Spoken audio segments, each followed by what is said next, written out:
Hey gang, welcome to our first broadcast of the 2016 season. As you can see, we are no longer on Periscope and we are now live on Facebook. Also gone will be the weekly YouTube videos this year. We're going to reserve YouTube for a slightly different form this year, slightly different audience for a different couple types of topics this year. We decided to change gears a bit this year to this year's program as well and try to focus less on the NFL and a little bit more on the FSA. That being said, we'd be silly if we didn't mention this week's biggest surprises and injuries around the NFL and how it's affecting our FSA team. So, big news, of course, is the ACL tear by wide receiver Keenan Allen from the San Diego Chargers. Allen hasn't played a full season yet in his career. The past two have been cut exponentially short by severe injuries. So how does this affect our FSA team? So the Bacchanalia of the North have lost their fourth round selection for the season. Killers of the Great Lakes have lost their second round pick. Rum Runners of the South have lost their second round pick. And the Coyotes of the Southwest region have lost their third round pick for the season. So we're hoping this year's weekly rolling waiver list based on standings will help these teams. Some other injuries that are affecting our fantasy teams but do not have as much impact. RG3, a quarterback for the Browns, is now on the IR after suffering a left shoulder injury. The Bills wide receiver Sammy Watkins is dealing with pain in his surgically repaired foot, but he claims he will play this Thursday against the Jets. Seahawks quarterback Russell Wilson is dealing with an ankle sprain.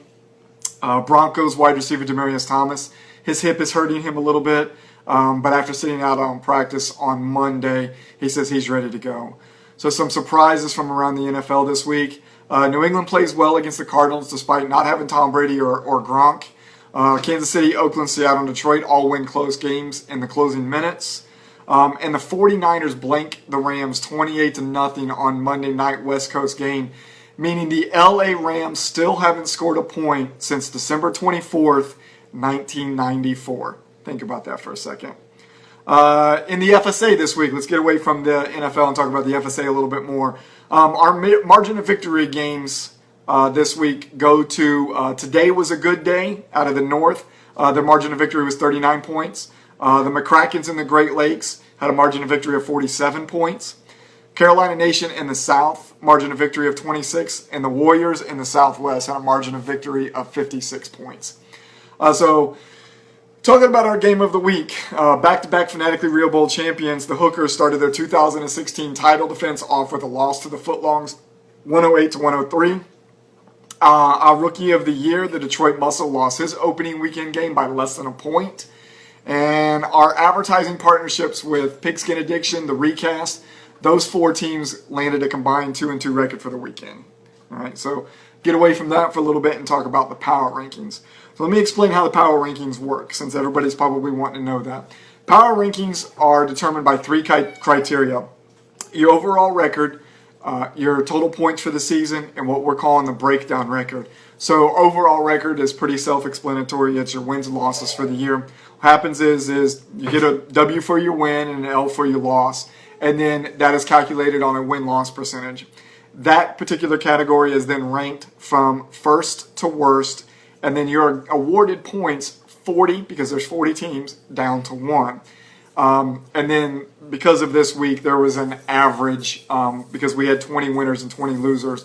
The top 20 people with the 20 wins for this week have to share that 40 points. So 40 all the way down to, I believe it's 21, gets averaged out, and then you end up with the 30.5 points that you see on the Power Rankings if you go to the website and check that out.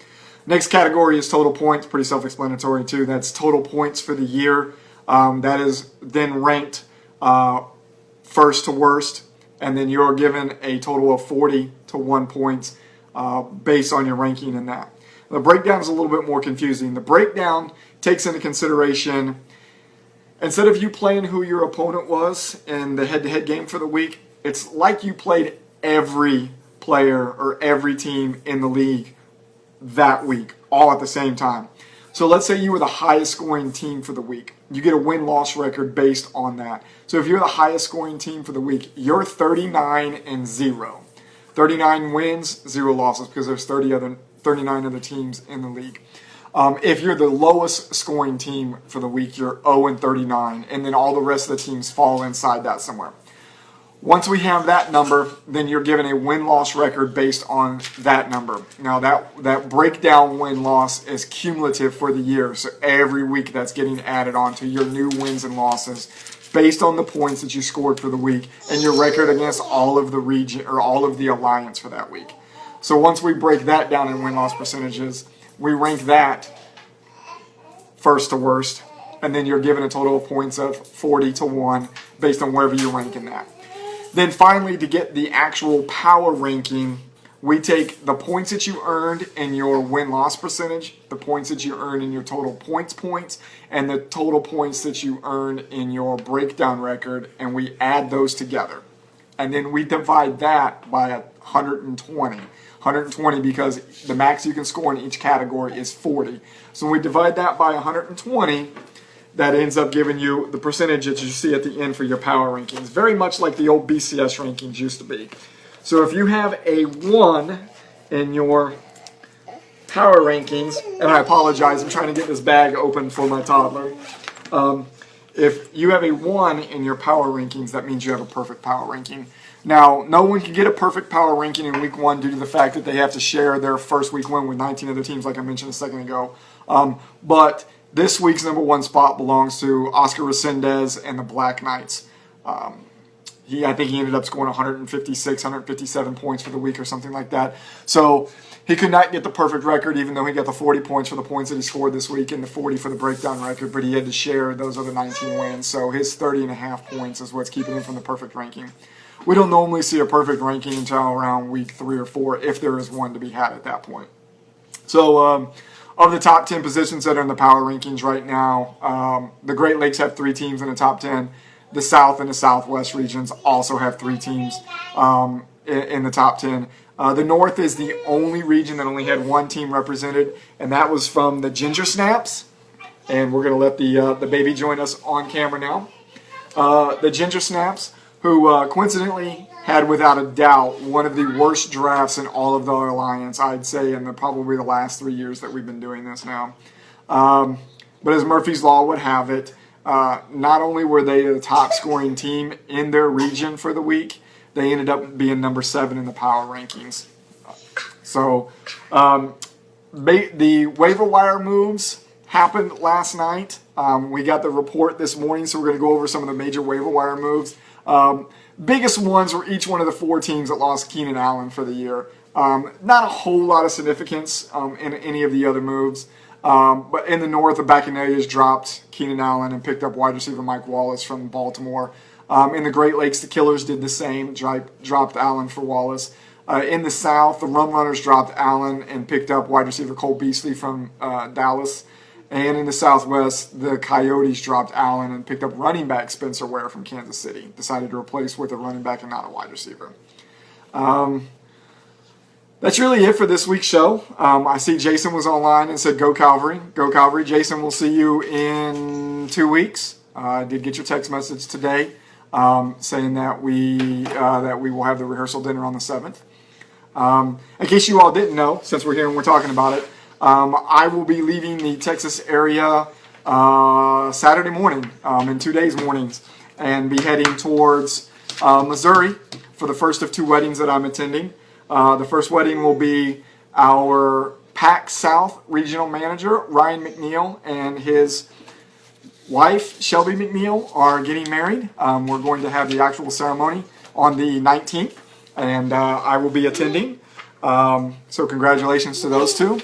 And then after we get done in Missouri, we will be driving the rest of the way up to Ohio, where I will be the best man for my best friend Jason, who will be getting married on, Jason, make sure I got this right, the 8th of October, correct? 8 October? I'm going to wait for Jason to make sure I'm right on this. Say hi to everybody, since you want to be part of the show tonight. Don't touch the computer. All right, so Jason hasn't told me if it's the 8th, so we're going to show up on the 8th and hope that we're at the right place at the right time. Since we're just babbling at this point, wanted to ask, for those of you that are out there watching, do you have any questions regarding Week 1, FSA, or anything FSA related that you want to know now while we're live that we can answer for you? Are we really playing this game right now? No, not on the computer. Play right here. Hey, Guajardo just joined. Hey man, we're right at the end of the show right now. I guess you're going to have to watch the end of this to see what happened. And I apologize to anybody who is going to watch this. Not that you're going to know that I said this until the end of the show. That we had a lull at the beginning as I was waiting for people to show up. So, there, yeah. So, okay, here, we'll put it on the computer for you there. Can we leave it there now? Are you happy? Cool. All right. Any questions, anybody? Appreciate all of you that showed up for this first week. We're going to stick with the Facebook Live because we can keep the show longer than what we did on Periscope last year. There will be no edits, like I said, to YouTube this year. We're going to reserve YouTube for a little bit different forum. More to follow on that. Don't forget to get your lineups in. Thursday Night Football is tomorrow night. Bills versus the Jets. And we will see you all next Wednesday. Have a good night.